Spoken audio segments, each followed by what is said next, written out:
சிவாய நம. திருச்சிற்றம்பலம். அரஹர நம பார்வதி பதையே. அரஹர மகாதேவா. தென்னாடுடைய சிவனே போற்றி, எந்நாட்டவர்க்கும் இறைவா போற்றி.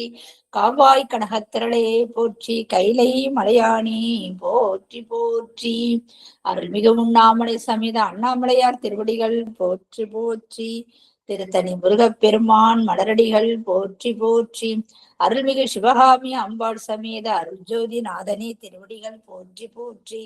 அனைத்து அடியார்களுக்கு திருவடி வணக்கம். குருவாழ்க, குருவே சரணம். தெளிவு குருவின் திருமேனி காண்டல், தெளிவு குருவின் திருநாமம் செப்பல், தெளிவு குருவின் திருவார்த்தை கேட்டல், தெளிவு குரு ஒரு சிந்தித்தல் தானே, தெளிவு குரு ஒரு சிந்தித்தல் தானே. திருச்சிற்றம்பலம். கிரிஜாமா நாலூர் துதி பாடுங்கம்மா. விநாயகர் துதி பாடுங்கம்மா. கிரிஜாமா, முத்துலட்சுமிமா, முத்துலட்சுமிமா, லதாமா அம்மா படிக்கலாமா? திருச்சிற்றம்பலம். தென்னாடுடைய சிவனே போற்றி, எந்நாட்டவர்க்கும் இறைவா போற்றி. ஐந்து கரத்தனை ஆணை முகத்தனை இந்தி நிலம்பிர ஓடும் இயற்றினை நந்தி மகந்தனை ஞான கொழுந்தினை புந்தியில் வைத்தடி போற்றுகின்றேனே. திருச்சிற்றம்பலம். நன்றிங்கம்மா. லதாமா நாலூர் துதி பாடுங்கம்மா. பூழியர்கோன் வெப்பொழித்த புகழியர்கோன் கழல் போற்றி, ஆழிமிசைகள் மிதப்பில் அணைந்த பிரான் அடி போற்றி, வாழி திருநாவலூர் வண்டொண்டர் பதம் போற்றி, ஊழிமலி திருவாத ஊர திருத்தால் போற்றி போற்றி. சிவா. திருச்சிற்றம்பலம். நன்றிங்கம்மா. அம்மா வாருங்களம்மா, நீங்க வகுப்பு ஆரம்பிக்கிறாங்கம்மா. சிவாய நம. திருச்சிற்றம்பலம். திருடி வணக்கம்மா. சிவாய நம. ஓம் நம சிவாய. திருச்சிற்றம்பலம். உலகெல்லாம் உணர்ந்து ஓதற்கு அரியவன், நிலவுலாவிய நீர்மலி வேணியன், அலகில் சோதியன் அம்பலத்து ஆடுவான், மலர் சிலம்படி வாழ்த்தி வணங்குவோம். அனைத்து சீரடியார் பெருமக்களின் அருட்பொற்பாதங்களையும் அன்புடன் பணிந்து போற்றி வணங்குகின்றேன். எல்லாம் வல்ல பரம்பொருளாகிய சிவபெருமானின் திருவருளினால் எம்பெருமான் கழறி சரிவார் நாயனார் பெருமானுடைய அருள் வரலாற்றை சிந்தித்துக் கொண்டிருந்தோம். அதன் தொடர்ச்சியாக வெள்ளானை சருக்கம் அந்த அருட்பகுதியை சிந்தித்துக் கொண்டிருக்கின்றோம். எம்பெருமான் கழறி சரிவார் நாயனார் பெருமான் திருவடிகள் போற்றி போற்றி. எம்பிரான் சுந்தரமூர்த்தி நாயனார் பெருமான் திருவடிகள் போற்றி போற்றி. சென்ற வகுப்புல என்ன பார்த்தோம் அப்படின்னு ஒரு சிறு முன்னோட்டம் கொடுத்தா சிறப்பா இருக்கும். சுந்தரமூர்த்தி நாயனார் பெருமான் சேரமான் பெருமான் நாயனாரை விடை கொண்டு திருவாரூர் சென்று சேர்ந்து ஒப்பில்லாத புற்றிடம் கொண்டவர் ஆகிய சிவபரம்பொருளை வணங்கி மகிழ்ந்திருக்கின்ற காலத்தில் இந்த சிவபோகம் முதிர்ந்தது. அதாவது இறைவனை சேரும் அருட்பக்குவம் நம்பியாரூர பெருமானாகிய சுந்தரமூர்த்தி நாயனார் பெருமானுக்கு சேர்ந்தது. இறைவனை சேரும் அந்த பக்குவம் வந்த உடனே அருள் நிகழ்வுகள் தானாக நடக்குது. அவருக்கு தன்னுடைய தோழரும் தொண்டருமாகிய சேரமான் பெருமாள் நாயனாரை தரிசிக்கணும், கண்டு மகிழணும்னு ஒரு ஆசை. அதனால பெரு விருப்பத்துடன் அவர் புறப்படுகின்றார். அதுதான் நம்ம சென்ற வகுப்புல பார்த்தோம். அப்படி ஒரு வரவர் திருப்புக்கொழியூர் அப்படின்ற அந்த திருப்பதியை சென்றடைகின்றார். அந்த திருப்புக்கொழியூர் மறையவர்கள் வாழும் அந்த பகுதிக்கு வந்த உடனே ஒரு நல்ல நீண்ட மாளிகைகள் இருக்கின்ற அந்த வீதி. அதுல எதிர் வீடு ஒன்றுல வந்து மங்கள ஓசை கேட்கின்றது, இன்னொன்றுல வந்து எதிர்த்த வீட்டுல வந்து அழுகை ஒலி கேட்கின்றது. இதை கண்டு ஒரே நேரத்துல 2 ஒலியும் நிகழ்கின்றதே, இது என்ன அப்படின்னு சொல்லிட்டு அங்க இருக்கிறவங்களை கேட்க அவங்க சொல்றாங்க, சுந்தரமூர்த்தி நாயனார் பெருமான் திருவடிகளை வணங்கி இது 2 வருடங்களுக்கு முன்னாடி நடந்தது. இந்த 2 வீட்லயும் ஒரு 5 வயசு பிள்ளைகள், இந்த வீட்லயும் ஒரு 5 வயசு பையன் இருந்தா, இந்த வீட்லயும் ஒரு 5 வயசு பையன் இருந்தான். அவங்க ஸ்நானம் செய்வதற்கு பக்கத்துல இருக்கிற ஒரு மடு, ஆழ்ந்த ஆழமுடைய நீர்நிலை மடுன்னு சொல்லும், அங்க வந்து குளிக்க போனாங்க. குளிச்சிட்டு இருக்கும் பொழுது ஒரு முதலை வந்து ஒரு பையனை முழுங்கிடுச்சு, இன்னொரு பையன் தப்பிச்சு வந்துட்டான். இப்ப தப்பி வந்த பையனுக்கு வந்து உபநயன சடங்கு, அது வந்து பிராமணர்கள் வந்து உபநயன சடங்கு அப்படின்னு சொல்லுவாங்க, முன்னூல் கல்யாணம் அப்படின்னு சொல்லுவாங்க. அந்த தப்பிச்சு வந்த பையனுக்கு வந்து பூணூல் போடுற சடங்கு, பூணூல் போடுற சடங்குமா. அந்த பூணூல் போடுற சடங்கை தான் வந்து எப்படி சொல்லுவாங்க அப்படின்னா உபநயனம் அப்படின்னு சொல்லுவாங்க. அந்த பூணூல் கல்யாணம்னு சொல்லுவாங்க, உபநயனம்னு சொல்லுவாங்க. அந்த உபநயன சடங்கு வந்து நடந்துட்டு இருக்கு. அதனால அந்த வீட்டுல மங்கள ஒலி கேட்கின்றது. இருத்த வீட்டுல வந்து அந்த பையன் இறந்துட்டான். நம்ம பையன் உயிரோட இருந்தா அவனுக்கும் இந்நேரம் அந்த பூணூல் கல்யாணம் செஞ்சிருப்போமே, இந்த உபநயன சடங்கு செஞ்சிருப்போமே அப்படின்னு சொல்லிட்டு வருந்தி தாய் தந்தையர்கள் அழுகின்றார்கள். அதனால அந்த வீட்டுல அழுகை ஒலி கேட்கின்றதுன்னு சொல்லிட்டு இருக்கும் பொழுதே அந்த அழுதுட்டு இருந்த அந்த பிராமணனும் மனைவியும் பேச்சு சத்தம் நம்ம வீட்டு வாசல்ல கேக்குதுன்னு வந்து பாக்குறாங்க. பார்த்தா சுந்தரமூர்த்தி நாயனாருடைய ஒப்பில்லாத அருத்திரங்களை எல்லாம் கேட்டு அவர் மேல ரொம்ப அன்பும் பக்தியும் வச்சிருக்கிறவங்க. அவங்க அவரை பார்க்க முடியுமா, திருவடியை வணங்க முடியுமான்னு அவ்வளவு அன்பு வச்சிருந்தவங்க. சுந்தரமூர்த்தி நாயனார் பெருமான் நம்ம வீட்டு வாசல்லே வந்திருக்காரு அப்படின்னும் போது ரொம்ப மகிழ்ச்சி, திருவடியை வணங்கி மகிழ்ந்து சொல்றாங்க, ஏன் உங்களை தரிசிக்கணும்னு நினைச்சோம், அந்த அன்பு பழுதாகாமல் வந்துட்டீங்க, எங்க வீட்டு வாசல்லே வந்திருக்கீங்கன்னு வரவேற்று உபசரிக்கிறாங்க. அப்ப அவர் கேக்குறாரு, புதல்வனை இழந்தவர்கள் நீங்க தானா அப்படின்ட்டு. அது முன்னாடி நடந்து போச்சு, அது போகட்டும் ஐயா, இங்க வந்தது ரொம்ப மகிழ்ச்சின்னு சொல்லிட்டு மனம் மகிழ்ந்து திருவடியை விழுந்து வணங்குறாங்க. அப்போ அவர் நினைக்கிறாரு, தன்னுடைய புதல்வனை நினைச்சு அழுதுட்டு இருந்தாங்க, அந்த சோகத்தை மறந்து நம்ம வந்ததுக்காக மகிழ்கின்றார்கள். அப்ப நம்ம மேல எவ்வளவு அன்பு வச்சிருக்காங்க, இப்ப நம்ம மேல இவ்வளவு அன்பு வச்சிருக்கிறவங்களோட துன்பத்தை நம்ம துடைக்கணும், அது நம்ம கடமை. அதனால உங்களுடைய துன்பத்தை எப்படி நீக்க முடியும், அந்த பிள்ளைய உயிரோட வரவழைச்சாதான் அவங்க துன்பம் வந்து நீங்கும். அப்ப இந்த பிள்ளைய உயிரோட வரவழைச்சுதான் நானு அவிநாசியில வீட்டிருக்கின்ற இறைவனையே வணங்குவேன் அப்படின்னு சொல்றாரு. காரணம் என்னன்னா, இவர் எந்த சிவஸ்தலங்கள், இப்ப வந்து அடியார் பெருமக்கள் வந்து திருத்தல யாத்திரை செல்லும் பொழுது வழியில இருக்கிற சிவஸ்தலங்கள்லாம் வணங்கிட்டு போவாங்க. இப்ப இவர் அவிநாசிக்கு வந்து சுவாமியை வணங்க போறவரு.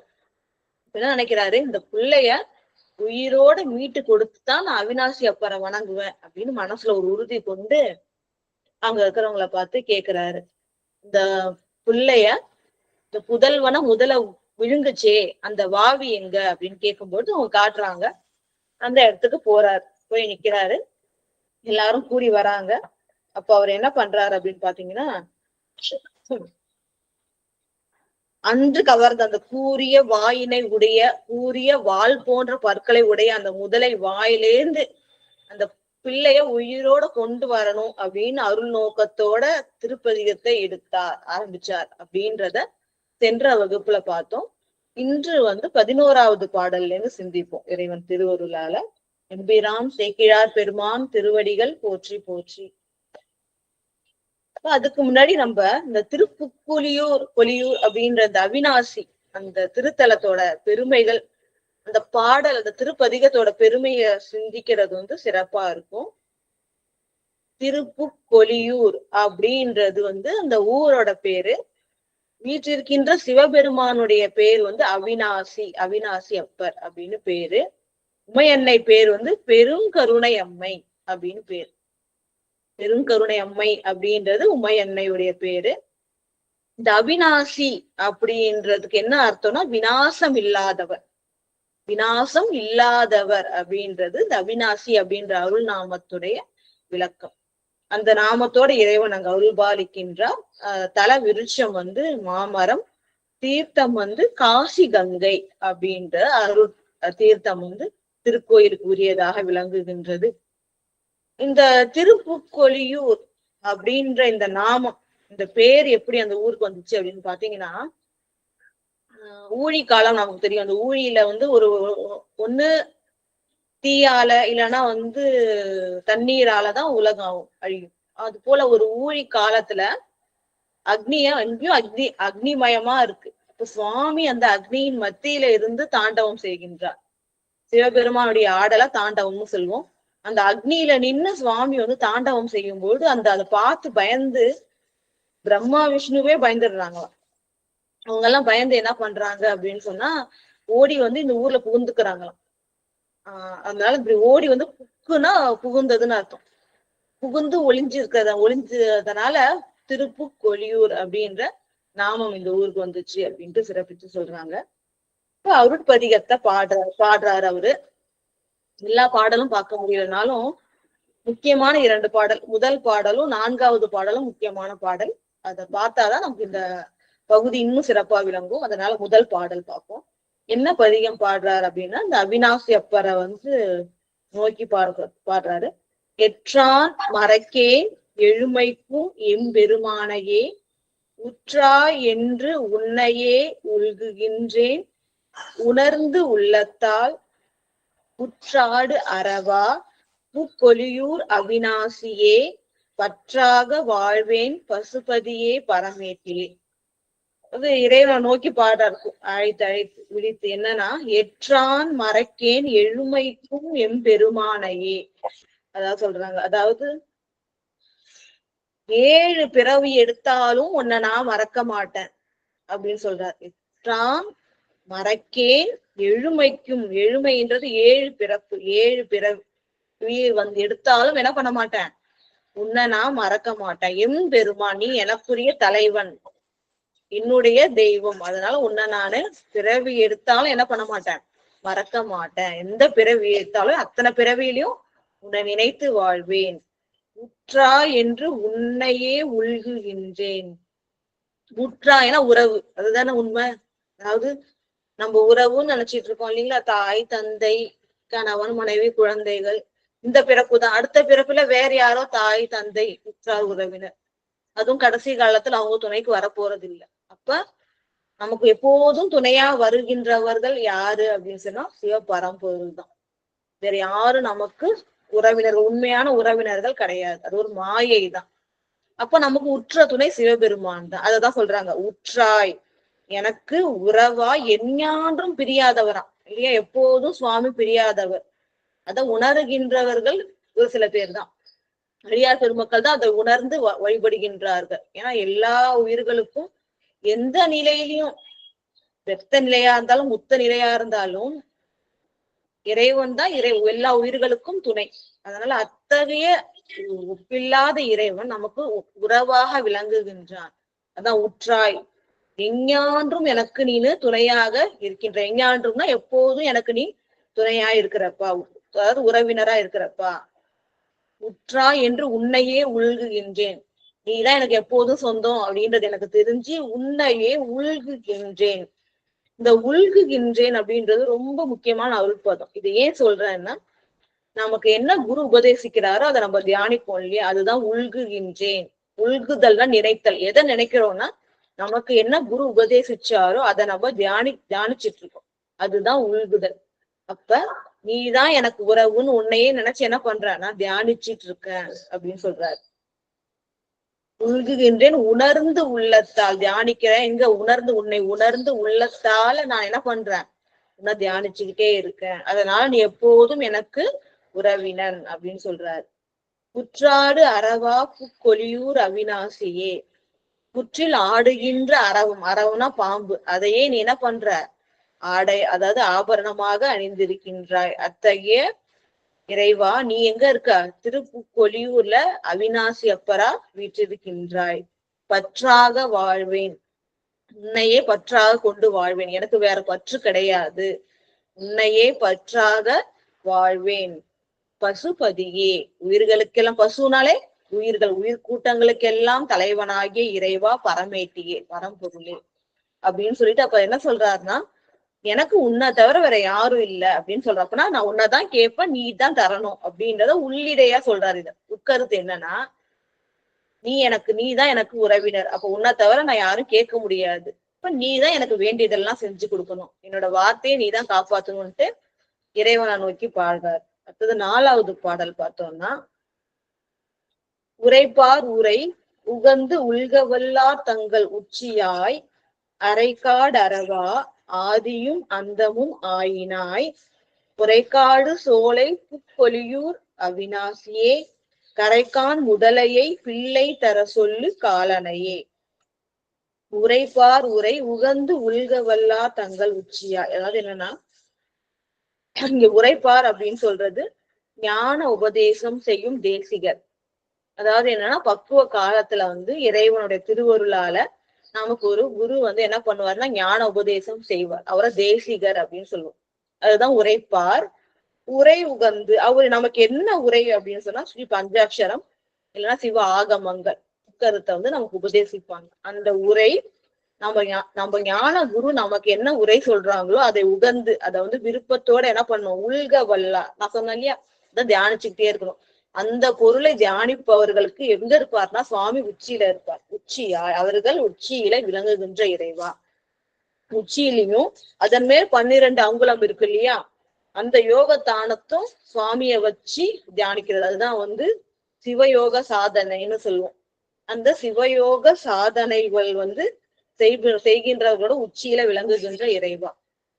திருப்பி சொல்றேன், அதாவது உரைப்பார் ஞான தேசிகனாக ஞான குருவாக நமக்கு இறைவன் திருவருளால என்ன உபதேசிக்கிறாரோ இறைவன், அந்த ஞான குரு மூலமா பெற்ற உபதேசத்தை நம்ம நினைச்சுக்கிட்டே இருக்கும் இல்லையா, உள்குதல்னா தியானிச்சுக்கிட்டே இருக்கும். அப்படி தியானிக்கிறவங்களுடைய உச்சியிலையும் உச்சிக்கு மேல இருக்கிற 12 அங்குலத்திலையும் அவங்க யோக சாதனம் செய்யறாங்க இல்லையா. அப்படி யோக சாதனம் செய்கின்றவர்களுடைய உச்சியில வீற்றிருக்கின்ற இறைவா, அதனை ஏற்று நீ என்ன பண்ற, அவங்களோட உச்சியில விளங்குகின்றாய். நீ யாருன்னா அங்க மட்டும் இல்ல, புலியூர்ல இருக்க. நீ எப்படிப்பட்ட இறைவன்னா அரைக்காடு அரவா.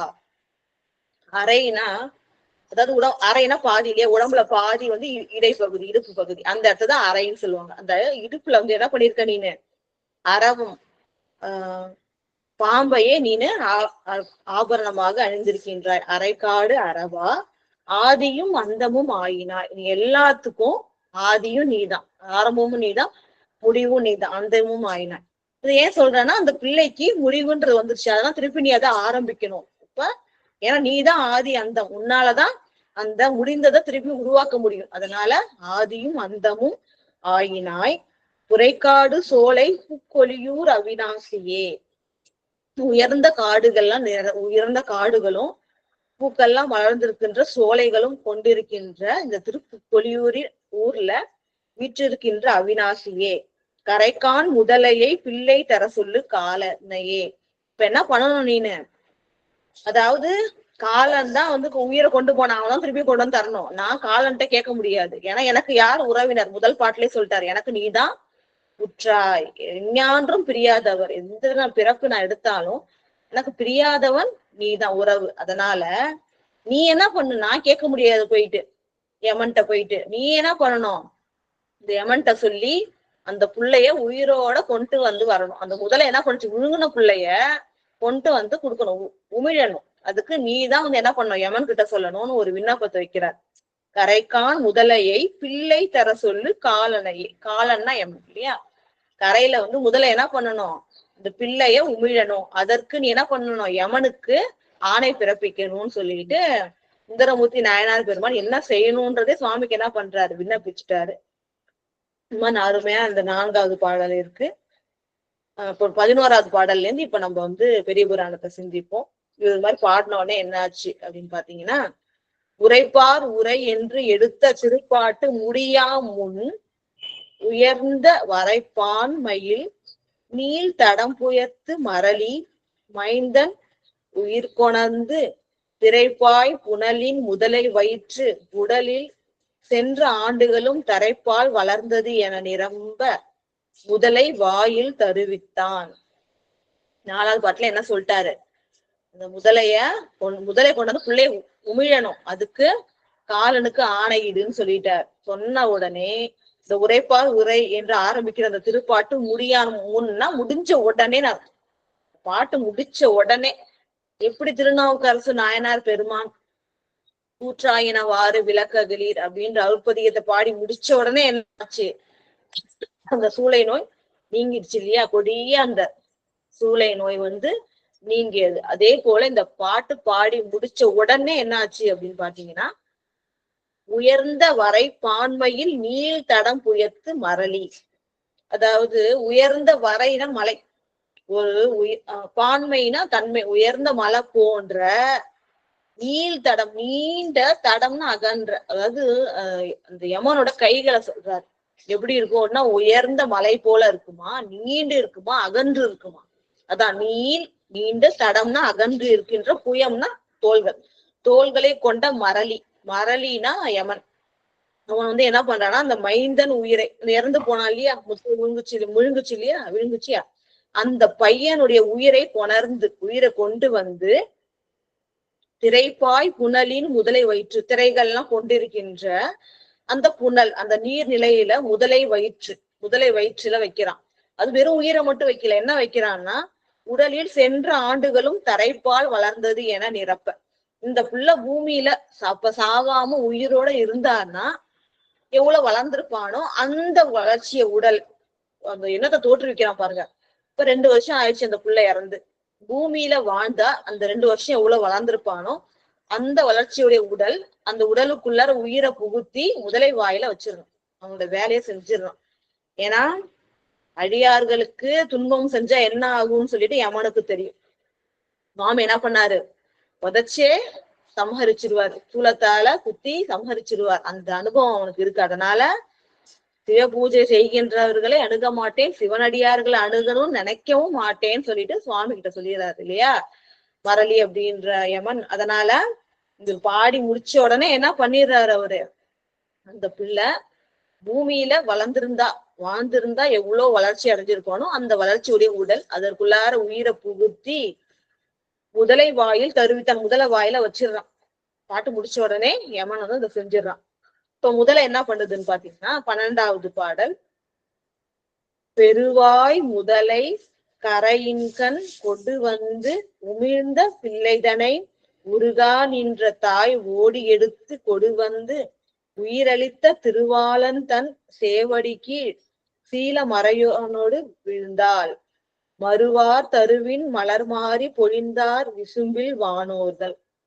இப்ப என்ன ஆச்சு, அந்த யமன் அந்த பிள்ளையோட உடலையும் உயிரையும் முதலை வாயில வச்ச உடனே முதலை என்ன பண்ணுதுன்னா, பெருவாய் முதலை, நீண்ட அந்த வாய் கொண்ட அந்த முதலை என்ன பண்ணுதுன்னா, கரையின் கண் கொண்டு வந்து அப்ப கரையில என்ன பண்ணுது, உமிழ்ந்த புதல்வனை எப்படி முழுங்குச்சோ அதே வாயால என்ன பண்ணுது, அந்த பிள்ளைய அப்படியே உமிழ்ந்துட்டு போயிடுது. உமிழ்ந்த பிள்ளைதனை உருகா நின்ற தாய் ஓடி சென்று, அந்த தாய் தந்தையெல்லாம் இவர் கூட வந்திருக்காங்க இல்லையா, அவங்க எல்லாம் உள்ள முருகி நிக்கிறாங்க. பார்த்தோன்னே எப்படி இருக்கு யோசிச்சு பாருங்க, எப்பயோ இறந்த புள்ள முதலை விழுங்கியது, அதுவும் 2 வருஷம் கழிச்சு அந்த பிள்ளைய உயிரோட முதலை கொண்டு வந்து தருது. எத்தகைய அற்புதம்! இதெல்லாம் கனவுலையும் சாத்தியப்படாதது. அடியார் பெருமக்கள் இறைவன் திருவருள் கொண்டு நடத்துறாங்க, அதுதான் முக்கியம்.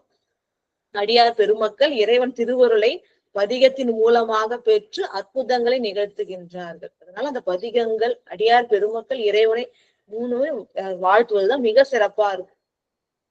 இவ்வளவு சிறப்பு பொருந்தி அந்த பதிகத்தை பாடி முடிச்ச உடனே என்ன பண்ணுது, முதலை கொண்டு வந்து பிள்ளையை உமிழ்ந்த உடனே அந்த உருகி, இதெல்லாம் பார்த்த உடனே அந்த தாயோட உள்ளம் எப்படி இருக்கும் பாருங்க, மகிழ்ச்சியும் அன்பினாலும் அப்படியே உருகி அந்த ஓடி போய் என்ன பண்றாங்க, தாய் ஓடி எடுத்துக்கொண்டு அந்த பிள்ளைய தூக்கிட்டு வராங்க. எடுத்துட்டு வந்து என்ன பண்றாங்க, உயிர் கொடுத்தது யார், சிவபரம்பொருள்.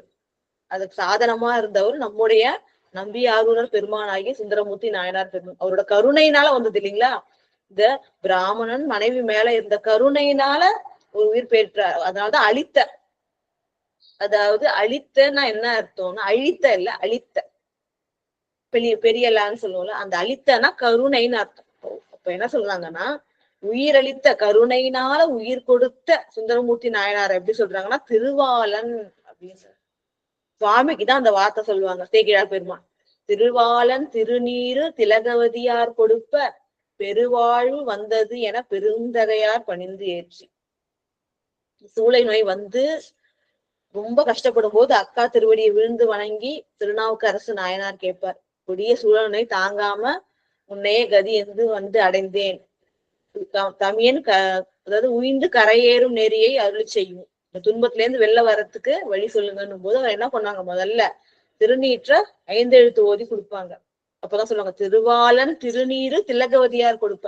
திருவாளன் ஆகிய சிவபெருமானுடைய திருநீற்ற திலகவதியார் கொடுப்ப பெருந்தகையார் ஆகிய திருநாவுக்கரசு நாயனார் என்ன பண்றாரு, அதை பணிந்து வாங்குறாரு. எப்படி திருநீற்றுக்கு எவ்வளவு அன்பு அந்த பக்தி செலுத்துன்னு பாருங்க. அதை பணிந்து ஏற்று உருவார அணிந்து உடம்புக்குள்ள என்ன பண்றாரா, அணிஞ்சுக்கிறாராம். இப்ப திருவாளன்னு சிவபெருமான குறிப்பிட்ட சேக்கிழார் பெருமான் இங்க எப்படி சொல்றாங்கன்னா சுந்தரமூர்த்தி நாயனார் பெருமான் இறைவன் போலவே இந்த படைத்தல் தொழிலை செய்கின்றார் இல்லையா, அதனால அவரை திருவாளன் சொல்றாங்க. திருவாளன் தன் சேவடியில் அந்த அம்மா அந்த குழந்தைய தூக்கிட்டு ஓடி வந்து உயிரை கருணையினால தந்தருளிய சுந்தரமூர்த்தி நாயனார் ஆகிய திருவாளன் தன் சேவடிக்கு அவர் கால போய் அப்படியே விழறாங்க. தன்னுடைய கணவன் மறையோன்றது இங்க கணவன், தன்னுடைய கணவனையும் தன்னுடைய பிள்ளையோடையும் சேர்த்து போய் என்ன பண்றாங்க, காலில் விழுந்து வணங்குறாங்க. விழுந்து வணங்கி மறுவா தருவின் மலர் மாறி பொழிந்தார் விசும்பில் வானோர். நம்ம பெரிய புராணம் ஃபுல்லா பார்க்கும் பொழுது எங்கெல்லாம் அருள் செயல்கள் நடக்குதோ, இறைவனுடைய திருவருள் எங்கெல்லாம் நிகழுதோ அங்கெல்லாம் உடனே என்ன பண்ணுவாங்க, வானோர்கள் எல்லாம் வந்து மலர் மாறி பொழிந்து என்ன பண்ணுவாங்க, வாழ்த்தி வணங்குவாங்க. அது போல இறைவனுடைய அருட்செயலை கண்டு அடியாரோட பெருமையை போற்றி என்ன பண்றாங்க, வானோர்கள் எல்லாருமே தருனா மரம், விண்ணுலகத்துல இருக்கிற மரங்கள்ல இருக்கிற மலர்கள் எல்லாம் என்ன பண்றாங்கன்னா மாறி மழை போல பொழியறாங்க. விசும்பில் வானோர்கள், வானத்துல இருக்கிற வானோர்கள் இது போல அங்க இருக்கிற மரங்களுடைய மலர்களை மழை போல பொழிந்து வணங்கி துதிக்கின்றார்கள்.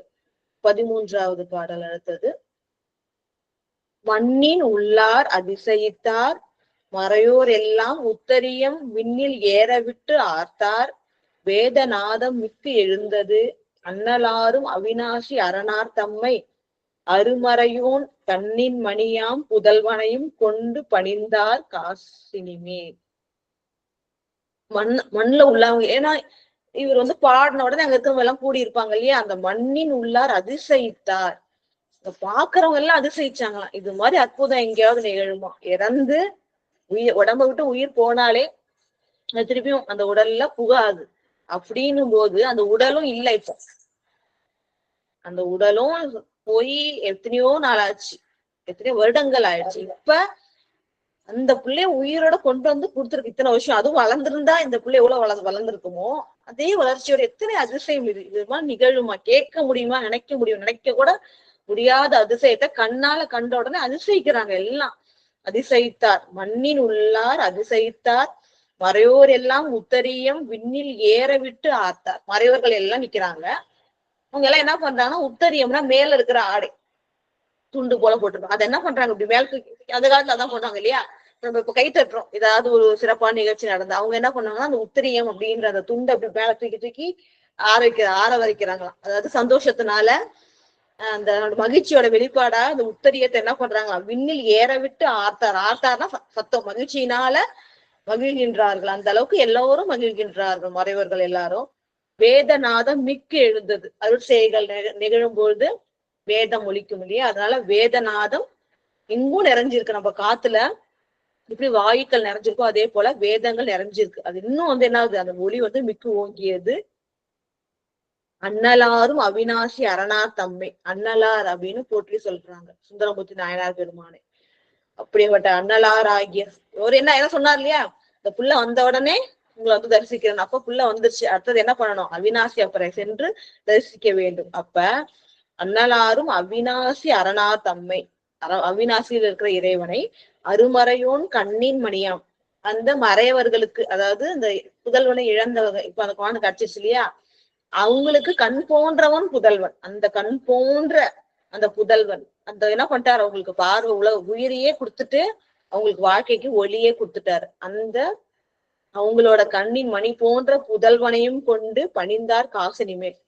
கோயிலுக்கு இவர் மட்டும் போல, இவரோட திருவருளால உயிர் பெற்று எழுந்த அந்த பையன் அந்த பிள்ளையையும் கூட்டிக்கிட்டே அவினாசிக்கு போய் கோயிலுக்குள்ளார போய் சுவாமியை வணங்கி அருள் பெறுகின்றார். 14வது பாடல். பரவும் பெருமை திருப்பதிகம் பாடி பணிந்து போந்து அன்பு விரவு மறையோன் காதலனை வெண்ணூல் பூட்டி அன்னலார் முரசம் இயம்ப கல்யாணம் முடிச்சேரலர் தம்பால் குரவ மலர்பூம் தன் சோலை குலவு மலைநாடு அணைகின்றார். அதாவது இப்ப கோயிலுக்கு போய் சுவாமிய வணங்கி அருள் பெற்றாச்சு. அடுத்தது என்ன பண்றாரு அப்படின்னு பாத்தீங்கன்னா, பரவும் பெருமை திருப்பதிகம் பாடி அங்கேயும் பாடுறார். நமக்கு ஆனா அந்த பதிகம் கிடைக்கல. இங்க இவரு இந்த பிள்ளைய வெளியில கொண்டு வரணும் முதலை வாயிலேருந்துன்னு அந்த கரையில நின்னு பாடின அருள் பதிகம் தான் கிடைச்சிருக்கு. அவர் கோயிலுக்குள்ளாரையும் போய் என்ன பாடுறார்? பரவும் பெருமை திருப்பதிகம். பரவும்னா எல்லோரும் போற்றி வணங்கக்கூடிய வாழ்த்தக்கூடிய பெருமை மிகுந்த திருப்பதிகத்தை கோயிலுக்குள்ளாரையும் பாடி பணிந்து சுவாமியை வணங்கி அங்கேருந்து எங்க போறாருன்னு பாத்தீங்கன்னா, அன்பு விரவு மறையோன் காதலனை. அன்பு முழுவதும் மனசுல நிறைஞ்சு இருக்கிற சுந்தரமூர்த்தி நாயனார் மேல அவ்வளவு அன்பு இல்லையா அவங்களுக்கு. அதனாலதான் அவங்க அன்பிற்காக அவங்க பிள்ளைய இவங்க உயிரோட மீட்டு கொடுத்தார். அப்படி அன்பு கொண்டிருக்கின்ற அந்த மறையோன் காதலன், அந்த மறையோனுடைய பையன் காதலன்னா அவர் அன்பிற்குரிய பிள்ளை, அதாவது இவர் உயிரோட கொண்டு வந்த அந்த பிள்ளைக்கு வெண்ணூல் பூட்டி, இந்த உபநயனம் சடங்கு தூய தமிழ் பேரு, அந்த பூநூல் கல்யாணம் சொல்லுவோம் இல்லையா, அந்த உபநயன சடங்கு இவரே செய்விக்கிறார். ஏன்னா செய்ய வைக்க முடியலன்னு அழுதாங்க. பாருங்க எவ்வளவு அவங்க கேட்காம செய்யறாரு. அதுதான் இறைவனை நமக்கு அடியார் திருமக்கள் கேட்க மாட்டாங்க எதுவும். ஏன்னா தெரியும் எல்லாமே நமக்கு இறைவன் தான், எது செஞ்சாலும் இறைவன் திருவருள்ன்றது தெரியும். அதனால கேட்க மாட்டாங்க, இறைவனே செய்வார். அது போல இங்க இவங்க அன்பாலதான் வணங்கினாங்க தவிர எங்க பிள்ளைய உயிரோட கொடுங்கன்னு கேட்கவே இல்லை. அதுக்கே என்ன பண்ணாரு, நம்ம மேல அன்பு வச்சிருக்காங்கன்னு அந்த பிள்ளைய உயிரோட கொண்டு வந்தது மட்டும் இல்ல, இறைவனோட திருவருளும் பெற வைத்தார் கோயிலுக்கு கூட்டு போயிட்டு. அது மட்டும் இல்ல, அடுத்தது என்ன பண்றாரு, தானே என்ன பண்றாரு, அந்த உபநயன சடங்க அந்த பிள்ளைக்கு செய்ய வைக்கிறார். அப்படின்னா அந்த வெண்ணூல் பூட்டி அந்த பிள்ளைக்கு பூநூல் அணிவித்து அன்னலார் முரசம் இயம்ப, அந்த விசேஷம் நடக்கும்போது மங்கள வாத்தியங்கள் ஒலிக்குள்ள அந்த முரசம் இயம்ப அது ஒலிக்க கல்யாணம் முடித்து உபநயன சடங்குன்ற அந்த பூநூல் கல்யாணத்தை முடிச்சேரலர் தம்பால் அழகிய முடியை ராஜாக்கள்லாம் என்ன பண்ணுவாங்க, மணிமுடியை வச்சுதான் அரசாள்வாங்க போட்டுட்டு. அந்த அழகிய மணிமுடியை அணிந்திருக்கின்ற சேரலர் தம்பால். ஏன்னா எதுக்கு வந்தார் இவரு, சேரரை பார்க்கணும் தான் வந்தாரு. அதனால இந்த முடிஞ்சிருச்சு. இப்ப அந்த பையனை உயிரோட கொண்டு வந்தாச்சு, பூநூல் கல்யாணமும் முடிச்சாச்சு. இப்ப நம்மளுடைய தோழராகிய சேரமான் பெருமாள் நாயனாரை பார்க்கணும்னு சொல்லிட்டு முடிச்சேரலர் தம்பால் உறவ மலர்பூம் தன் சோலை. இப்ப மலைநாட்டுக்கு போறாரு, என்னோட நண்பரை பார்க்கணும்னு சொல்லிட்டு. இந்த வேலை முடிஞ்சிருச்சு. அப்ப அடுத்தது கேரளாவை நோக்கி போறாரு. அது எப்படிப்பட்ட இடம் அப்படின்னு சொல்றாரு பாருங்க. குரவ மலர், இந்த குரவம் அப்படின்றது அந்த இடத்துல பூக்கின்ற மலர். குரவ மலர் அப்படி பூக்கின்ற மலர்ந்து இருக்கின்ற பூந்தன் சோலை. தன்னா குளிர்ச்சியான சோலைன்னா நிறைய மரங்கள் இருக்கிறதுனால காத்து நிறைய இருக்கும், குளிர்ச்சியான காத்தா இருக்கும். அது மாதிரி குளிர்ந்த காத்து வீசுகின்ற, அது பூ நிறைய இருக்கிறதுனால இந்த வாசனையோட காத்து வீசுதான். அது போல பூக்கள் நிறைந்திருக்கின்ற, புறவ பூக்கள் நிறைஞ்சிருக்கின்ற அந்த சோலைகள் அதெல்லாம் இருக்கின்ற அந்த மலைநாடு அணைகின்ற மலைநாடாகி கேரள நாட்டுக்கு போறார். அந்த பிள்ளைய முதலை வாயிலிருந்து மீட்டு போறார். அடுத்தது என்ன ஆகுதுன்னு பாத்தீங்கன்னா 15வது பாடல். சென்ற குடபுலத்து சிவனார் அடியார் பதிகள் தோறும் நன்று மகிழ்வுற்று இன்புற்று நலம் சேர் தலமும் கானகமும் துன்று மணிநீர் காணியாரும் திருகர்சுரமும் கடந்தருளி குன்ற வளநாட்டு அகம் புகுந்தார் குலவும் அடியேன் அகம் புகுந்தார். அதாவது கேரள நாட்டுக்கு இன்னும் போகல, வழி போயிட்டு இருக்காரு. அந்த வழி எப்படிப்பட்டது அப்படி இருக்குன்றத சொல்றாங்க பாருங்க. 15வது பாடல். அதாவது சென்ற குடபுலத்து சிவனார் அடியார் பதிகள் தோறும். அதாவது இவர் போற இடத்துல எல்லாம் அந்த குடபுலம் சொல்லுவாங்க. குடம்னா மேற்கு திசை. அப்படின்னு சொல்லுவாங்க. அந்த மேற்கு திசையில இவர் எந்த இடத்துக்கு எல்லாம் போறாரோ அங்க இருக்கிற சிவனடியார்கள்லாம் என்ன பண்றாங்களாம், இவரை வரவேற்று வணங்கி திருவருள் பெறுகின்றார்கள், இவரை உபசரித்து வணங்குகின்றார்கள். அவங்களுக்கு அருள் செய்து விட்டு இவர் போயிட்டு இருக்காரு. நன்று மகிழ்வுற்று இன்புற்று, அவர்கள் எல்லாம் அவங்களோட அன்பு செலுத்தி அதனால மகிழ்வுற்று இன்புற்று நலம் சேர் தலமும், வழியில நலம் சேர் தலம்னு என்ன அர்த்தம், சிவபெருமான் வீட்டு இருக்கிறதுனால நலம் கொண்ட கோயில்கள் அதெல்லாம் வணங்கிக்கிட்டே போறாரு. சரியா? அடியார் பெருமக்கள் எல்லாம் வழியில இவரை வணங்கி உபசரிக்கிறார்கள். அதனையும் மகிழ்வோட ஏற்றுக்கொண்டு வழியில இருக்கிற சிவஸ்தலங்களையும் வணங்கி கொண்டே போறாரு. எது தாண்டி போறாரு, கானகமும், காடா இருக்கு, காட்டு பகுதியா இருக்கு. அடுத்தது துன்று மணி நீர் காணியாறுகள், காணியாறுனா காட்டாறு. இந்த காட்டுல மழை பெய்யறதால ஓடி வருகின்றது ஆறு, காட்டாறு. அது அழகா இருக்கு, அந்த தண்ணி நீரோடை அழகா போகுது, அங்க போறாரு. அடுத்தது துரு கர்சூரமும், ஒரு இடத்துல தண்ணி ஓடிட்டு இருக்கு. அப்புறம் இன்னும் தாண்டி போனா துருக்கர் சுரம், சுரம் அப்படின்றது பாலை நிலை. பாலைனா பாலைவனம் போல மழையே பெய்யாம இருக்கிற இடம் தான் மழை இல்லாம வெறும் பாறைகளா இருக்கலாம் மலை. இப்ப நம்ம மலைப்பகுதிகளை பார்த்தோம்னா ரெண்டு வகையா இருக்கும். ஒரு சில மலைப்பகுதிகள்ல நல்ல மழை பெஞ்சு நல்ல மரங்கள்லாம் வளர்ந்து செழுமையா இருக்கும். ஒரு சில மலை வெறும் பாறைகள் தான் இருக்கும், அங்க மழை அதிகமா இருக்காது, அதனால ரொம்ப வெப்பம் அதிகமா இருக்கும். அதுதான் கர்சூரம், கற்கள்லாம் நிறைஞ்ச, துருவுனா நிறைய செறிந்த கற்கள் இருக்கு, கல் இருக்கு, ஆனா அதுல நிறைய மரங்கள் வளரல, அதனால கல்லாம் நிறைஞ்சு இருக்கிற கர்சூரம், பாலை போன்று தண்ணியே இல்லாத மலைகள், வறட்சியா இருக்கிற அந்த மலைகள், அதையுமே தாண்டி போறார். அப்பெல்லாம் என்ன அவ்வளவு கஷ்டப்பட்டு இந்த பாலை நிலத்தெல்லாம் தாண்டி அவர் போறாரு. கடந்தருளி குன்ற வளநாட்டு அகம் புகுந்தார். அது மற்ற நாடுகள் போல வளம் குறைந்ததா இருந்தாலும் அதையும் என்ன பண்றாரு, கடந்து நம்மளோட தோழரை பார்க்கணும்ன்ற அன்பினால கடந்து அகம் புகுந்தார். புலவும் அடியேன் அகம் புகுந்தார். அந்த இடத்தெல்லாம் தாண்டி வளமுடைய சேர நாட்டுக்கு போறாரு. அகம்னா உள்ளார புகுந்தார். அவர் யாரு, அவர் அந்த நாட்டுக்கு மட்டும் புகுகிறவர் இல்ல, அடியேன் அகம் புகுந்தார். என்னுடைய சேக்கிழார் பெருமான் சொல்றாரு, என்னுடைய அகம் புகுந்தார் ஆகிய சுந்தரமூர்த்தி நாயனார் பெருமான் அங்கேயும் அகம் புகுகின்றார். அப்படின்னா என்னுடைய உள்ளத்துல எப்போதும் வீற்றிருக்கின்ற, நான் வணங்குகின்ற சுந்தரமூர்த்தி நாயனார் பெருமான் இப்ப சேர நாட்டுக்கு போறார், கிட்ட வந்துட்டாரு அப்படின்னு சொல்லிட்டு இப்ப சேக்கிழார் பெருமானே சொல்றாரு, உள்ளத்துல வைத்து வணங்க வேண்டிய தெய்வம் சுந்தரமூர்த்தி நாயனார் பெருமான் அப்படின்ட்டு. அடியேன் அகம் புகுந்தார், என்னுடைய அகத்துல இருக்கிறவர் இப்ப எங்க போறாரு, சேர நாட்டின் அகம் புகுந்தார், சேர நாட்டோட உள்ளார போக போறாரு அப்படின்ட்டு 15வது பாடல்ல சொல்றாரு. அடுத்தது 16வது பாடல். முன்னாள் முதலை வாய் புக்க மைந்தன் முன்போல் வர மீட்டு தென்னாரூரர் எழுந்து அருளா நின்றார் என்று சேரர் பிறார்க்கு அந்நாட்டு அரணார் அடியார்கள் முன்னே ஓடி அறிவிப்ப பொன்னார் கிழியும் மணிப்பூணும் காசும் தூசும் பொழிந்து அளித்தார். 16வது பாடல்ல என்ன சொல்றாங்கன்னா, ஒரு அதிசயம் பாருங்க. இப்பெல்லாம் நமக்கு ஏதாவது ஒரு செய்தினா நம்ம போன் மூலமா தெரிஞ்சுக்கிறோம், டிவியில தெரிஞ்சுக்கிறோம், நியூஸ் வருது. அப்பெல்லாம் எதுவுமே கிடையாது சாதனங்கள், தகவல் தொடர்பு சாதனங்கள். ஆனா பாருங்க, சுந்தரமூர்த்தி நாயனார் பெருமான் அவிநாசியில அந்த பிள்ளைய உயிரோட மீட்டத அவர் மீட்டர் உடனே நடந்து வந்துட்டு இருக்காரு. அவர் வரத்துக்குள்ளாரியே அந்த செய்தி சேரமான் பெருமாள் நாயனாருக்கு வந்துருது. இந்த அதிசயம் எல்லா இடத்துலயும் வேகமா பரவுது. இந்த மாதிரி எல்லாம் நடக்குமா அப்படின்னு சொல்லிட்டு இப்ப ஒரு கேரள எல்லைக்குள்ள வரவே இல்லை. அதுக்குள்ளாரியே முன்னாள் முதலைவாய் புக்க மைந்தன், முன்னாலும் இப்ப நடக்கல, எப்போதோ முதலை முழுங்கிய, முதலை வாய் புக்கன்னா முதலை வாயில புகுந்த மைந்தன், முதலை வாயில புகுந்துட்டான், இப்ப இறந்துட்டான். அவன் முன் போல முன்னாடி எப்படி இருந்தானோ அதோட வளர்ச்சியோட என்ன பண்றான், இப்ப திருப்பியும் வர மீட்டு அந்த பிள்ளைய வர மீட்டு கொடுத்துட்டாரு.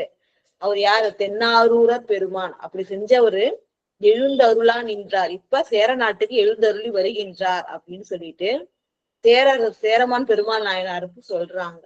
யாரு சொல்றாங்கன்னு பாத்தீங்கன்னா, அந்நாட்டு அரணார் அடியார்கள், சேர நாட்டுல இருக்கிற சிவபெருமானுடைய அடியார்கள் ஓடி போய் என்ன சொல்றாங்க, நம்ம கடலிட்டு அறிவார் நாயனார் பெருமான்ட்ட, ஐயா அவிநாசியில எப்போதோ இறந்த பிள்ளைய முதல முழுங்கின பிள்ளைய அந்த முதலை வாயிலேந்து வளர்ச்சியுடைய பிள்ளையாக மீட்டு எடுத்துட்டு என்ன பண்றாரு, சுந்தரமூர்த்தி நாயனார் பெருமான் உங்களை பாக்குறதுக்காக மலைநாட்டுக்கு வருகின்றார் அப்படின்னு சொல்லிட்டு கேரள நாட்டுல இருக்கிற சிவபெருமானின் அடியார்கள் வந்து சொல்ல, அடியார்கள் முன்னே ஓடி அறிவிப்ப இவர் வரத்துக்கு முன்னாடியே என்ன பண்றாங்க, அவங்க ஓடி போய் சொல்லி ராஜாவுக்கு வந்து சேரமான் பெருமாள் நாயனாருக்கு அறிவிக்க, ஏன் அரசர்களுடைய தன்மை என்ன, யாராவது நல்ல செய்தி சொன்னாங்கன்னா ரொம்ப சந்தோஷப்பட்டு அவங்களுக்கு பொண்ணும் மணியும் கொடுப்பாங்க. சாதாரண அரசர்களே.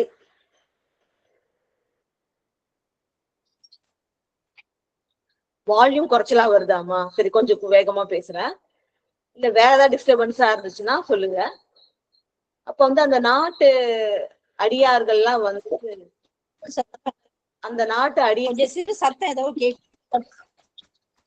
கொஞ்சம் லேசா ஒரு சத்தம் ஒண்ணு கேக்குது, அது என்னன்னு தெரியல, கொஞ்சம் பாத்து. சரிம்மா, இப்ப கேக்குதாமா? இப்ப தெளிவா இருக்கான்னு சொல்லுங்க. கேக்குதா? இல்ல கேக்குது கேக்குது. இந்த ஃபேன் சத்துல அந்த கிர் லேசா சத்தங்க அந்த மாதிரி சத்தமா என்னன்னு கிளி எது சத்தமா தெரியல. கிளிதாமா பக்கத்துல சத்தம் போட்டுட்டே இருக்குமா பக்கத்துல? சரி சரி சரி சிவா.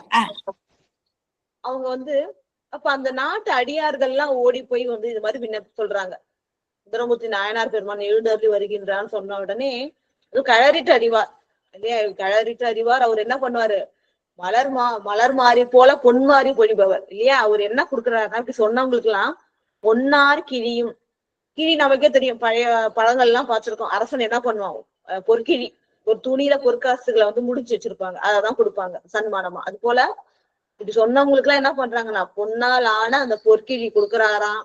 அப்புறம் மணி பூணும், மணின அழகான ஆபரணங்கள், தங்க ஆபரணங்கள், அப்புறம் காசும் நிறைய வந்து அப்ப வந்து என்ன வழக்குல இருந்துச்சுன்னோ அந்த பணம், அப்புறம் வந்து தூசும்னா உயர்ந்த ஆடைகள், உயர்ந்த சிறந்த ஆடைகள், பட்டாடைகள், அப்புறம் நவரத்னங்கள், மணிகள், அப்புறம் வந்து அணிகலன்கள், பொற்காசுகள் எல்லாத்தையும் வாரி வாரி என்ன பண்றாங்க, சொன்னவங்களுக்கு எல்லாம் கொடுத்து மகிழ்கின்றார் என்று பொழிந்து, அதான் குறுக்கையா பொழிந்துன்னு அர்த்தம், மழை போல பொழிந்து அளித்தார், கருணையோட அன்போட கொடுக்கின்றார் அப்படின்னு சொல்றாங்க. 16வது பாடல் அது. அடுத்தது 17வது பாடல். செய்வது ஒன்றும் அறியாது சிந்தை மகிழ்ந்து களி கூர்ந்து என் ஐயன் அணைந்தான் என்னை ஆளும் அண்ணல் அணைந்தான் ஆரூரில் செய்வன் அணைந்தான். ஆமாமா, சிவசிவ அடியார் போட்டிருக்காங்க. கிளியும் சிவசிவன்னு சொல்லுது, உண்மைதான். எல்லா உயிர்களுக்கும் சிவபெருமான் தான் தலைவன், அதனால அதுவும் கேட்டு மகிழ்வது போல. சிவசிவா. ஐயன் அணைந்தான் எனையாளும் அண்ணல் அணைந்தான் ஆரூரில் செய்வன் அணைந்தான் என் துணையாம் தலைவன் அணைந்தான் தரணியெல்லாம் உய்ய அணைந்தான் என்று ஓகை முரசம் சாற்றுவித்தார். அதே போல இந்த முரசு அறிவிக்கிறதுன்னு ஒரு பழக்கம், தண்டோரா போடுறதுன்னு நம்ம சொல்லுவோம். அதாவது ஏதாவது ஒரு போர் வருதுன்னா அதுக்கு முரசு அறிவிப்பாங்க.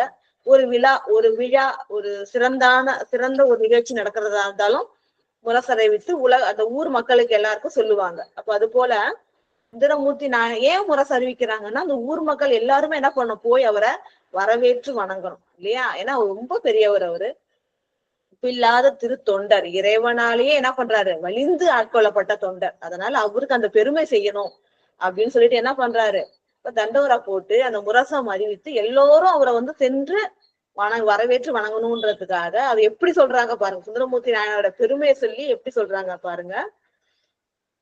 செய்வது ஒன்றும் மரியாதை எல்லாம் வந்து சொன்ன உடனே முதல்ல பரிசு கொடுத்துட்டாரு. அடுத்தது அவருக்கு என்ன செய்யறதுன்னு தெரியலையா, மகிழ்ச்சியில நம்ம சொல்லுவோம் இல்லையா, தலகால் புரியலன்னு, அந்த நிகழ்ச்சியை சொல்றாங்க. அந்த அளவுக்கு ரொம்ப மகிழ்ச்சி. ஏன்னா தன்னோட உயிர் துணைவரா நினைச்சிட்டு இருக்கிறவர், அவரோட திருவடியையே தியானம் பண்றவர், அவ்வளவு நட்போட இருக்கிறவர். அவர் வந்து செய்வது ஒன்றும் அறியாது, இதுதான் செய்யறோன்னே புரியலையாம். சிந்தை மகிழ்ந்து களி கூர்ந்து, மகிழ்ச்சி வந்து ரொம்ப ரொம்ப அதிகமா பெருகி என் ஐயன் அணைந்தான். என்ன சொல்றாங்க அப்படின்னு பாத்தீங்கன்னா, என் ஐயன் அணைந்தான். அதாவது கடவுள் ஐயன்னா எப்படி சொல்லணும் அப்படின்னா, தலைவன், கடவுள் போன்ற கடவுளை தான் ஐயன் அப்படின்ட்டு சொல்லுவோம், ஐயனே அப்படின்ட்டு. அப்ப வந்து எனக்கு தலைவன், தெய்வம் போன்றவன், அப்படிப்பட்ட அந்த நம்பி ஆரூரர் பெருமான் அணைந்தான். அணைந்தான்னா வருகின்றான், நம்ம கிட்ட வராரு, அணைந்தான். எனையாலும் அண்ணல் அணைந்தான். இங்க வந்து எப்படின்னா அண்ணல் அப்படின்றது என்னன்னா கூப்பிடுவது. அதாவது இப்ப நாம சொல்லலாம் ஒரு மரியாதைக்காக அண்ணன் அண்ணன் கூப்பிடுறோம் இல்லையா? நம்மளோட பெரியவங்கள யாராவது இருந்தா என்ன சொல்லுவாங்க? அண்ணா அண்ணா அண்ணன் மரியாதையா சொல்லுவாங்க இல்லையா? அது போல இங்க அண்ணல் அப்படின்றது என்னன்னா அவர் கூப்பிடுறது. அவ எப்படின்னா எனையாலும் அண்ணல் அணைந்தான். என்னை வந்து ஆண்டு கொள்வது, நான் அவரோட அடிமை, என்னை ஆள்வது நம்பி ஆரூரர் பெருமான். அப்படிப்பட்டவர் அணைந்தான் வருகின்றார். ஆரூரில் சைவன் அணைந்தான். இவர் எங்க இருக்கிறார்? திருவாரூர்ல வீற்றிருக்கின்றவர். சைவ நெறியை வளர்க்கின்ற ஒப்பில்லாதவர். அவர் அணைந்தார், வருகின்றார், அணைந்தான். என் துணையாம் தலைவன் அணைந்தான். எனக்கு துணை, எனக்கு தலைவன் மட்டும் இல்ல, துணையாகவும் தலைவனாகவும் விளங்குகின்றவர். எவ்வளவு சிறப்பு! எவ்வளவு அப்பயும் பாருங்க, எவ்வளவு ஒரு பக்தியும் பணியும். ரெண்டு தான் சொல்லிக்கலாம். ஆனா என்ன சொல்றாரு? என்னோட துணைவன் மட்டும் இல்ல, எனக்கு தலைவனும் அவர் தான் சொல்றாரு.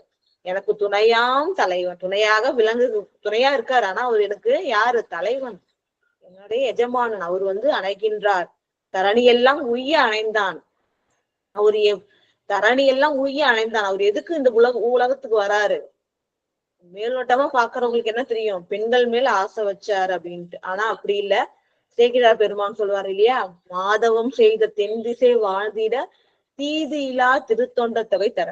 நம்மளாம் மாதவம் செஞ்சிருக்கோம், அதனாலதான் இந்த தென் திசை வாழவும் தீது இல்லா திருத்தொண்ட தொகை, யாரெல்லாம் ஓதுகின்றார்களோ அவரோட தீமையெல்லாம் நீக்கக்கூடிய திருத்தொண்ட தொகை தர்றதுக்காக தான் அவர் திருஅவதாரம் செய்தருளினார் இல்லையா? அப்படி தரணி எல்லாம் உய்ய அணைந்தான். இந்த உலகம், இது நம்ம இந்த திருத்தொண்ட தொகை ஓதுகிறது வந்து மனுஷங்க மட்டும் இல்ல, மனிதர்கள் மட்டும் இல்ல, எந்த உலகத்தவர்களும் போற்றக்கூடியது. அதனால அதனால சொல்றாங்க, தரணி எல்லாம் உய்ய, எல்லா உலகங்களும் உய்வதற்காக திரு அவதாரம் செய்தவர் அணைந்தார், வந்தாரு. அப்படிப்பட்டவர் அணைந்தார்.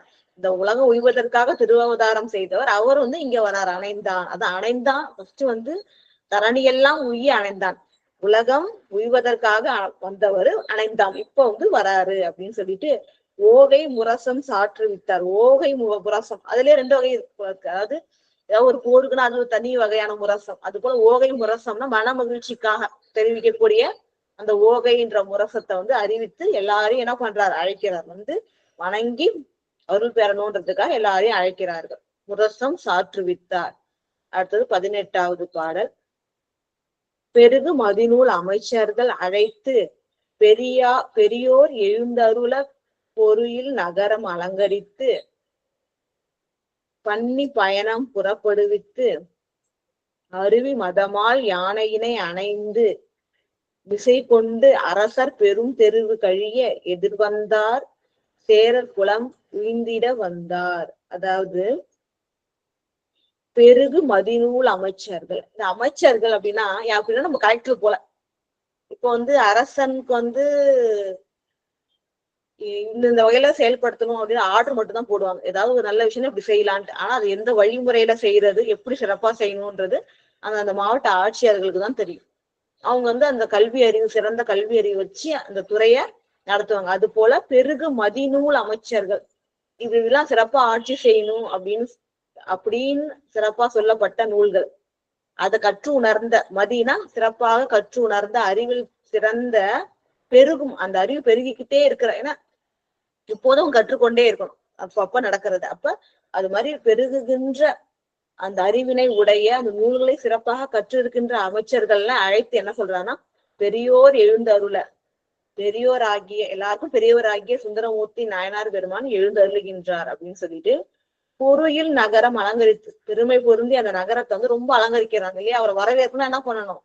இப்போ அந்த நகரத்தையே அலங்கரித்து பண்ணி பயணம் புறப்படுவித்து, அலங்காரம்னா விதிப்படி, அது அந்த பண்ணினா அதுதான் விதிமுறைப்படி செய்யறதாம். அதாவது பெரியவங்களை வரவேற்கணும் என்ன பண்ணுவாங்க அப்படின்னு பாத்தீங்கன்னா விதிமுறைப்படி. அப்ப எல்லாரும் வந்து என்ன பண்ணணும்? முதல்ல பார்த்திருக்கோம் இல்லையா? தெருவெல்லாம் என்ன பண்ணணும்? பன்னீர் தெளித்து வழிபடணும். பன்னீர் தெளிச்சு வச்சிருப்பாங்க. அடுத்தது என்ன பண்ணுவாங்க? எங்க பார்த்தாலும் பூரண பொற்புடம் வச்சு வழிபடுவாங்க.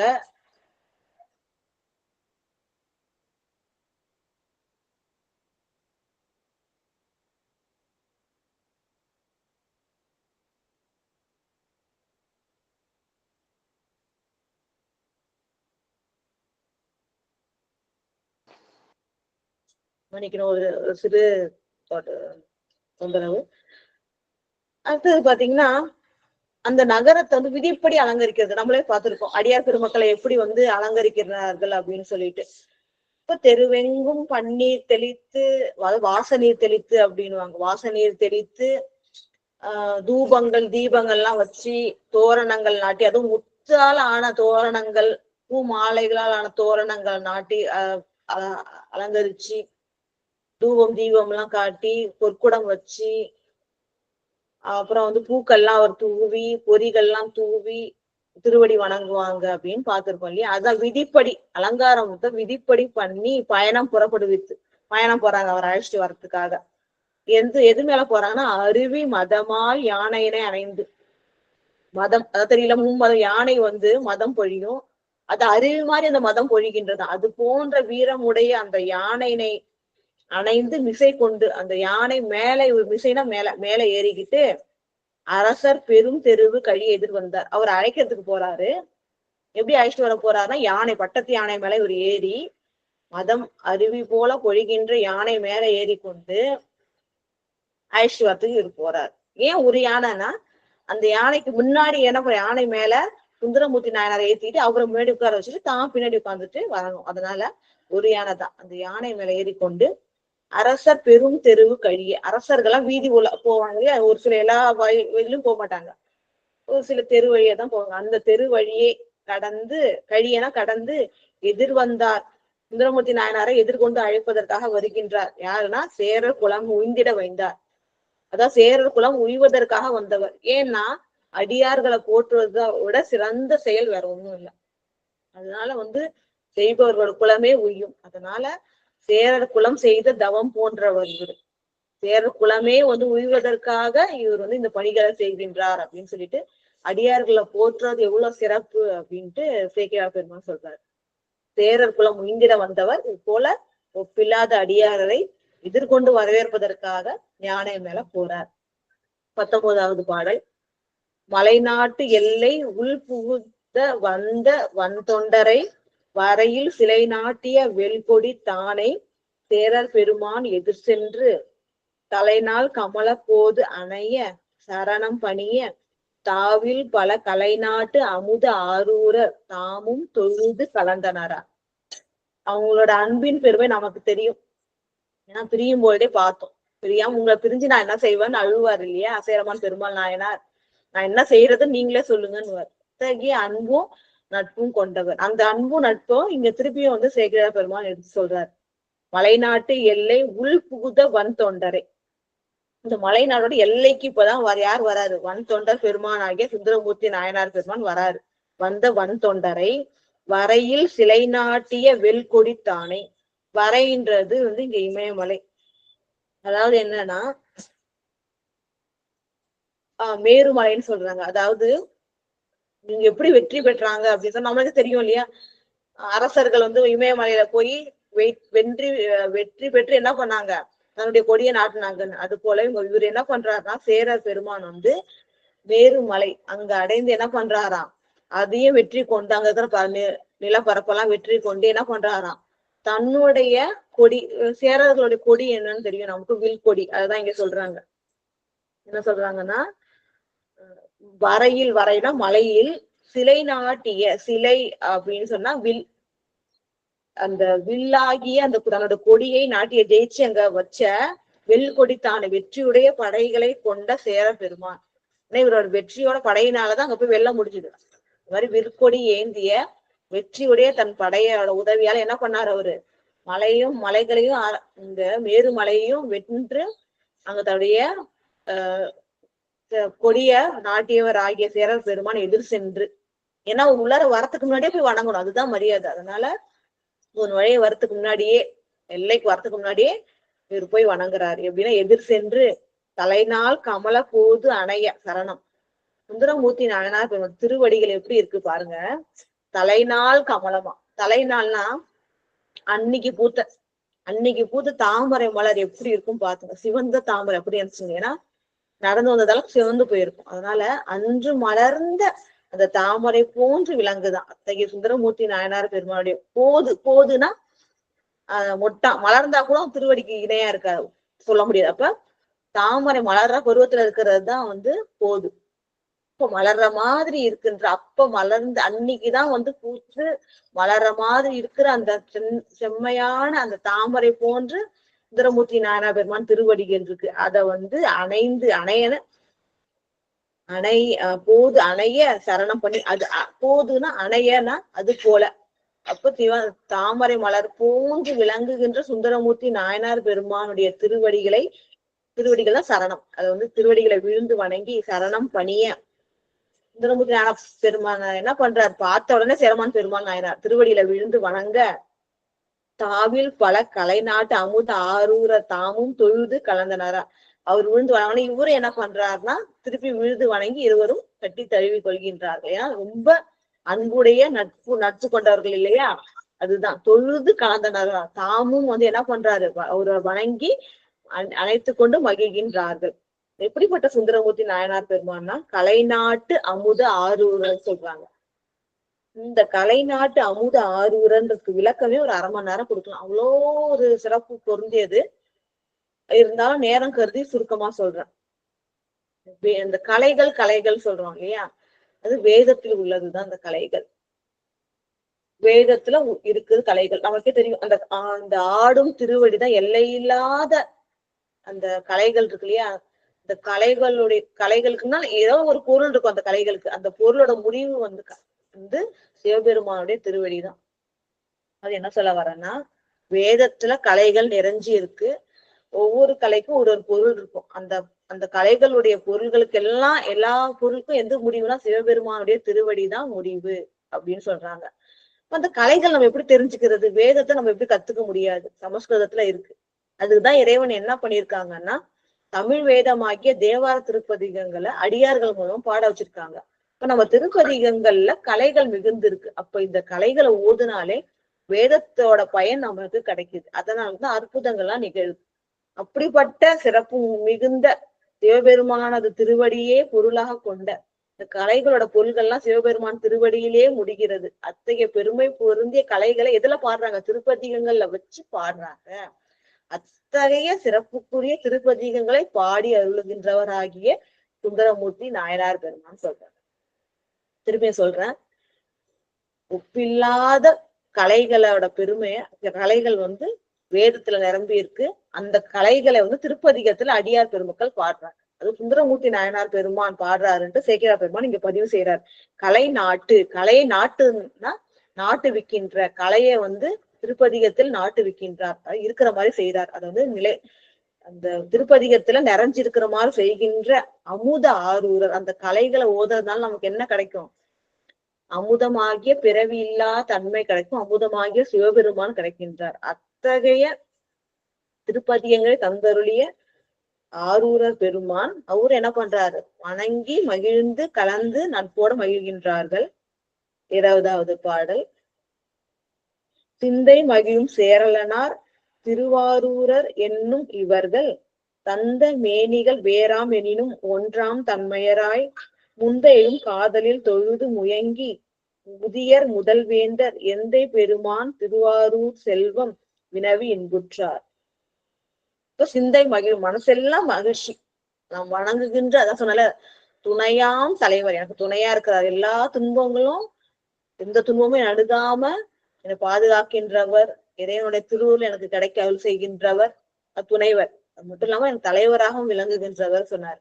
அவரை கண்டு தரிசிச்சு வணங்கின மகிழ்ச்சியில சிந்தை மகிழும் சேரலனார் இவர் இருக்காரு. அவரும் திருவாரூர், அவரும் அதே மாதிரி மகிழ்ச்சியோட இருக்காரு. 2 பேருமே எனும் இவர்கள் தந்த மேனிகள் வேறாம் எனினும், அவங்களோட இவரோட உடல் ஒண்ணு, அவருக்கு உடல் ஒண்ணு, 2 வேற வேறதான் இருந்தாலும் ஒன்றாம் தன்மை, உள்ளத்தால ஒன்றிய தன்மை, அந்த நட்புனால ஒன்றிய தன்மை உடையவர்கள். அதனாலதான் திருக்கைலாயம் போகும்போது ஒன்னாதான் போனாங்க இல்லையா. அதனால ஏன்னா அந்த அளவுக்கு உயிர் ஒன்றிய அன்பும் நட்பும் உடையவர்கள். அப்ப உடல் வேற வேற இருந்தாலும் உள்ளம் வந்து அன்பால ஒன்றிணைந்த தூயவர்கள் அவங்க 2 பேரும்.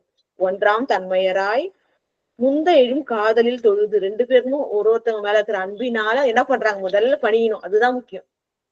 இப்ப ஏன்னா அடியாருக்கு வந்து என்ன பண்றாங்க, ஃபர்ஸ்ட் இந்த வணக்கம் தான் செலுத்தணும். வணக்கம் செலுத்தி அதுக்கப்புறம் என்ன பண்றாங்க, தொழுது முயங்கி கட்டி அணைத்து மகிழ்கின்றார்கள். அடுத்தது உதியர் மகிழ்ந்து, உதியர்னா சொன்னலையே சேரர் அரசர், உதியர் முதல் வேந்தர் எந்தை பெருமான் திருவாரூர் செல்வம் வினவி இன்புற்றார்.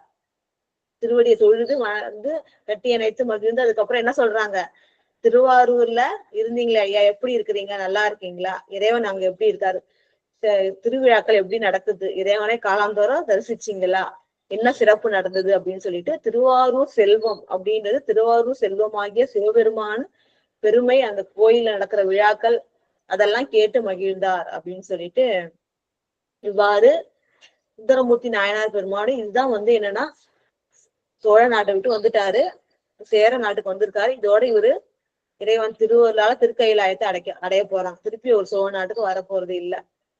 இதுக்கப்புறம் வந்து சேர நாட்டுல நிகழ்கின்ற அருள் நிகழ்வுகள், இறைவன் திருவடியை சாருகின்ற ஒப்பில்லாத அருள் நிகழ்வுகள் எல்லாம் இறைவன் திருவருளால வரும் வாரங்களில் சிந்திப்போம் என்று கூறி கேட்டுக்கொண்டிருக்கின்ற புனிதர் பேரவை விதிமுறை உலகினில் விளங்கி வெல்கவே என வாழ்த்தி வணங்கி நிறைவு செய்கின்றேன். நன்றி, வணக்கம். ஓம் நம சிவாய. திருச்சிற்றம்பலம்.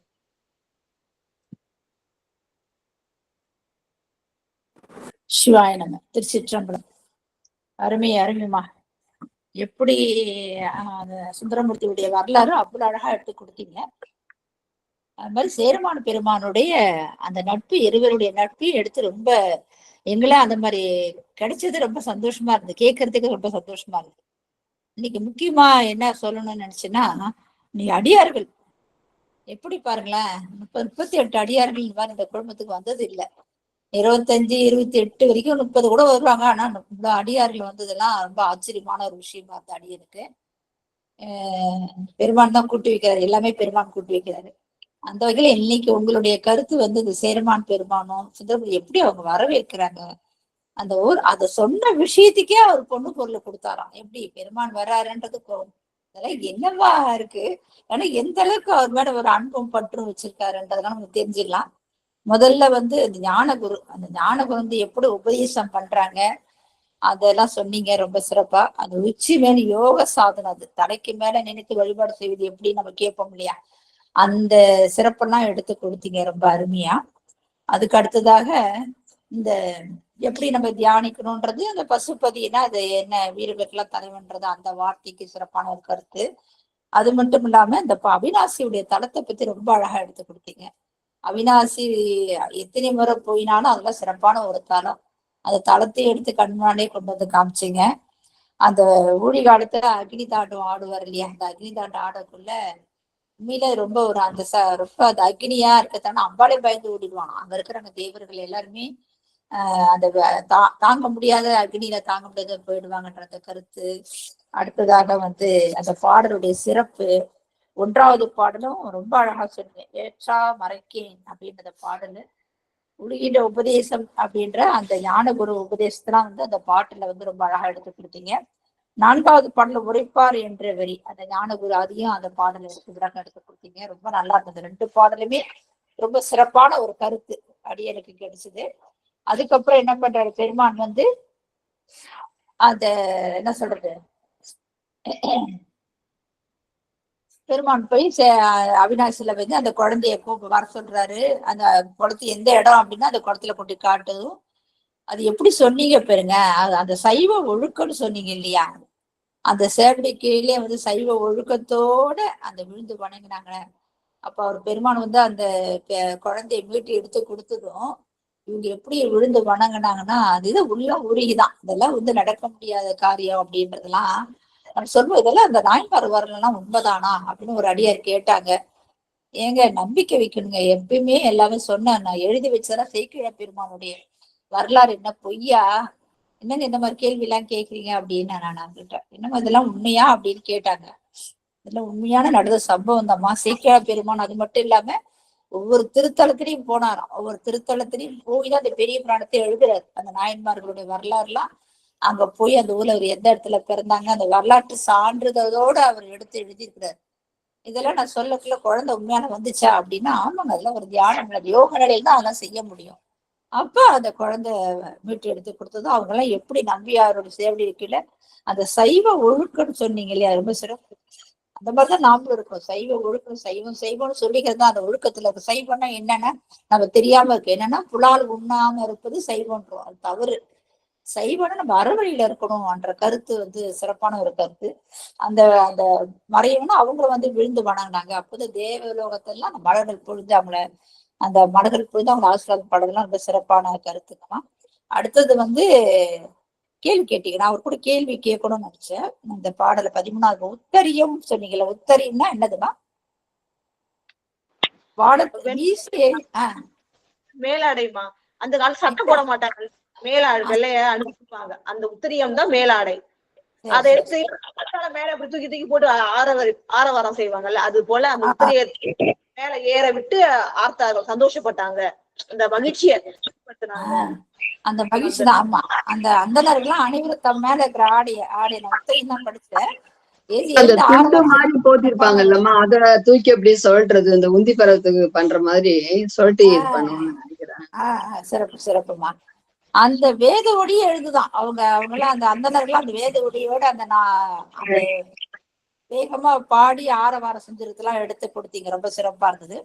அப்புறம் சுந்தர பாடிய பதிகத்தையும் விளக்கம் எடுத்து கொடுத்தீங்க. அடுத்ததாக அந்த என்ன பண்றது, அங்க இருக்கிற கேரள சேருவதற்கு மனம் கொண்ட மலர்கள்லாம் எடுத்துட்டு போயிட்டு அந்த குடிந்த சோலைகள்லாம் போயிட்டு அந்த நாட்டை நோக்கி ஒரு செல்றாரு. அந்த இடத்துல இருந்து எப்படின்னா ஒரு நாட்டுக்கு போகல பல திருத்தலங்களாம்.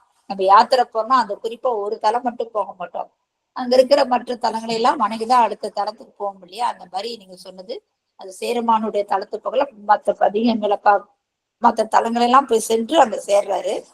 அப்புறம் அங்க போய் சேர்ந்ததுன்னு பார்த்ததுமே அங்க என்ன பண்றாங்க, அந்த மக்கள் போயிட்டு சேரமான் பெருமான் போய் சொல்றாங்க, அந்த மாதிரி வராரு அப்படின்னு சொல்லக்குள்ளேயே என்ன சிறப்பு. நீங்க சொன்ன விஷயம்லாம் பாத்தீங்கன்னா அவ்வளவு அருமையா இருந்தது. அந்த கதையெல்லாம் எடுத்து சொன்னீங்க. ஐயா வராரு அப்படின்னு சொல்லக்குள்ள அதுல வந்து அணைந்தான்றது 6 முறை வருதுமா அந்த பாடல்ல.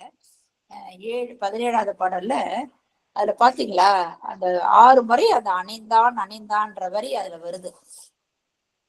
அந்த சிவனடியார் போய் மன்னர்கிட்ட போய் சொல்லக்குள்ள ஒரு பொண்ணும் பொருள்லாம் தராருன்னு சொல்லக்குள்ளேயே இப்ப சொல்றதுக்கே இவ்வளவுன்னா அவர் எவ்வளவு ஒரு சிறப்பு. அது பொழுது கொடுத்தாரு, கொஞ்சமா கொடுக்கலையா, அப்படியே கொட்டி கொடுத்தாருன்றதெல்லாம் விளக்கம் கொடுத்தீங்க, அவ்வளவு சிறப்பு. அடுத்தது வந்து மகிழ்ச்சியோட நம்பியாரர் வந்து அணைந்தாருன்றத அவருடைய அந்த நட்பை பத்தி ரொம்ப அழகா எடுத்து கொடுத்தீங்க.